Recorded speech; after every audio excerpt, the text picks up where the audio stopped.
Hello everyone, সকলোকে এটা নতুন ভিডিও লৈ স্বাগতম জনাইছো আৰু আজিৰ ভিডিওটোত মই লৈ আহিছো লৰা সকলৰ কাৰণে বিৰাট ধুনিয়া ধুনিয়া বোৱা শাৰ্ট প্ৰথমতে মই এটা দেখুৱাও এইটো চাও গ্ৰীন কালাৰ বিৰাট ধুনিয়া এটা বোৱা শাৰ্ট হয় আৰু ইয়াৰে কেইবাটাও কালাৰ अवेलेबल আছে সকলো ধৰণৰ কালাৰ अवेलेबल আছে মই যিমানখিনি পাৰো দেখুৱাব চেষ্টা কৰিম এইটো এটা আছে ভায়োলেটত এইটো এটা আছে ৰেডত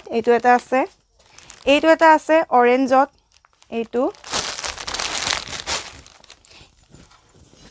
এইটো এটা আছে গ্ৰীনত এইটো এটা আছে ব্ল্যাকত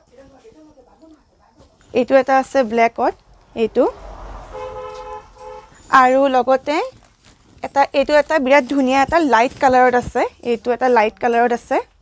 আৰু সকলো ধৰণৰ সাইজে अवेलेबल আছে যদিহে অৰ্ডাৰ কৰিব বিচাৰে আমাক কন্টাক্ট কৰিব পাৰে নাম্বাৰটো স্ক্ৰিনতে দিয়া থাকিব আৰু মই এবাৰ নাম্বাৰটো কৈও দিছো 9435965045 ধন্যবাদ